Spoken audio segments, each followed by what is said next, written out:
The comment was really interesting, so I want to respond to it before I jump into what I want to share with you today. The comment was, that doesn't make any sense, because what if you are the victim and they were the villain? Then you were right. If you're lying to yourself, that's a different thing altogether. Don't do that. Sometimes people truly are victims. Harm happens, abuse happens, betrayal happens. When someone crosses a boundary or abuses power, they are responsible for that behavior. Naming harm honestly is important, and I don't mean to say it's not. You may have been victimized, and you do not have to live the rest of your life as a victim. The person who harmed you is responsible for what they did, and you still have the power to decide who you become after it. The important difference here is between an event and an identity.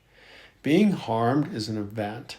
Becoming a permanent victim is an identity that we can choose to do or not. Someone can absolutely be a victim in a moment or in a circumstance. And yet when a person organizes their life around that harm, that other person, the villain, continues to hold power over them long after the event is over. So the growth question becomes, do I want that person who harmed me to control the rest of my story, my narrative, my life, my actions, my interactions? And really thinking about that. So here's some questions that you can ask when you are in that situation. Who owns it? Who caused the harm? Well, it's obviously the person who initiated the bad behavior or the language. The other question is, who is responsible for healing and growth? And that would be me or you, the person who was harmed.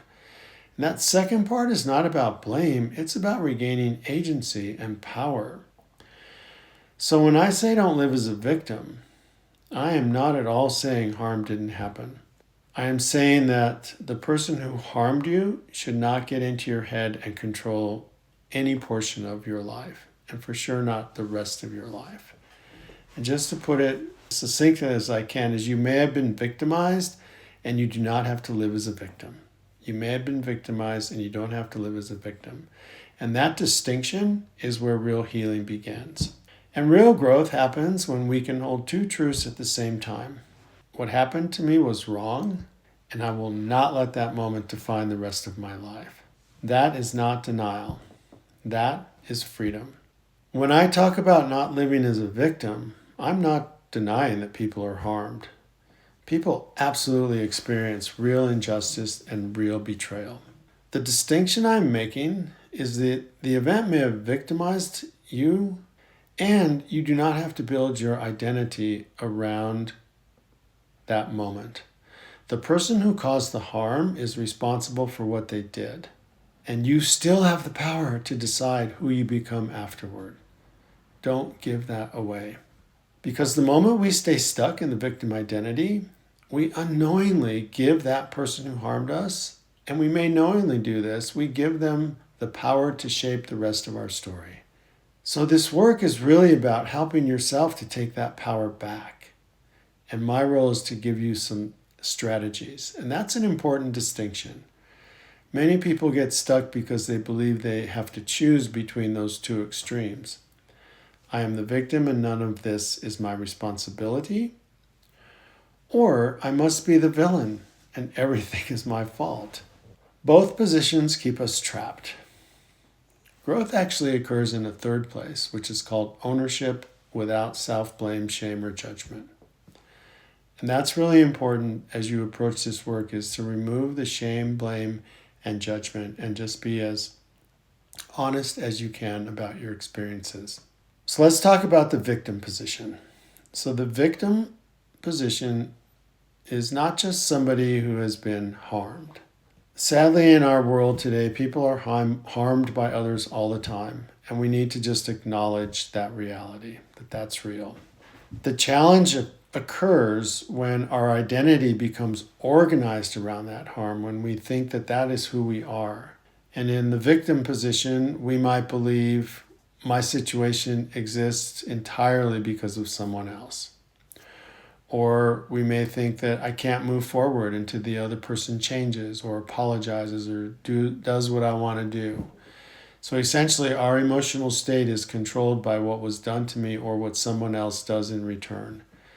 And that emotional pattern could include blame, ruminating, where you're just overthinking it, powerlessness, waiting for justice or an apology before healing. And that results in being psychologically tied to the person who caused the harm. So up here, we're connected to that person who's the villain. The event may have been real, the harm absolutely is real, and yet staying in the victim identity prevents movement, growth, and the ability to not hold on to that. Let's get into the villain position, because some of us swing to the opposite extreme, where we take too much responsibility and turn ourselves into the villain from being a victim. And that might sound like it must all be my fault. Or if I were only stronger or smarter or different, this would not have happened. I could have or should have prevented it if I'd have just shown up differently. And that emotional pattern includes shame, self-attack, blame, judgment over responsibility, loss of self-worth. And that position also blocks growth because it distorts the truth of what happened. And we're trying to react to our story, because sometimes someone truly did harm us.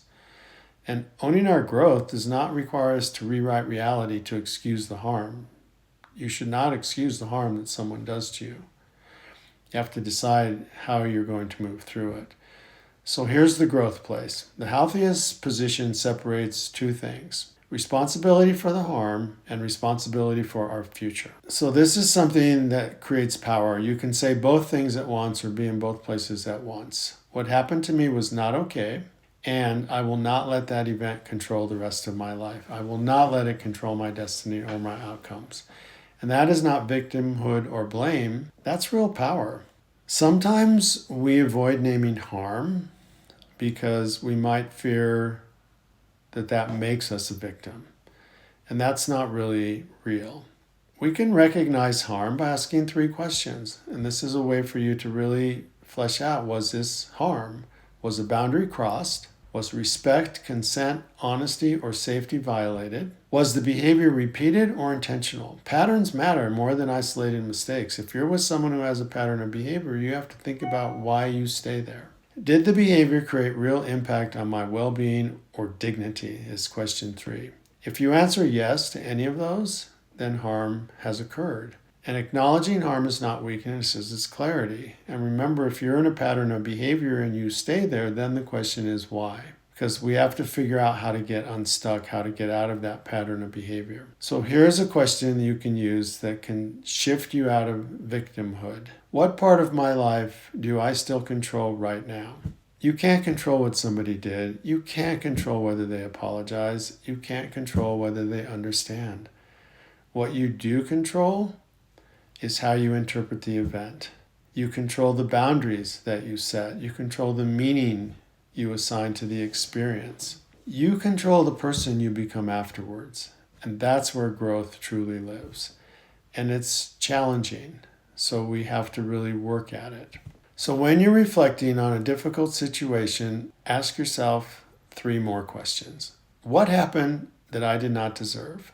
Name the harm honestly. What did I learn about boundaries, patterns, or people? Extract wisdom, extract learning, and be future-oriented by asking myself, what kind of a person do I choose to become because of this? And reclaim your agency or your power, and really step into the power of moving forward. The goal of personal growth is not to prove we were innocent or guilty. The goal is to become free, to step into your most authentic self. And freedom for me means that I acknowledge what happened in whatever situation I am in. I refuse to carry unnecessary shame, blame, or judgment, and I refuse to stay defined by the harm. When we reach this point, something really powerful happens. We stop asking who is the victim and who is the villain. And we start asking, who do I choose to become now? That question moves us forward. The most important piece is just being really honest with what you're feeling, what you experienced, And I'm going to encourage you to continue to ask questions and share your comments, because just like I did here, I'm more than happy to respond to your specific comments or your specific questions, because this is how we learn as a community. And I'm so excited that you are deciding to take this journey with me. And the last thing I'll say is to remember to keep growing.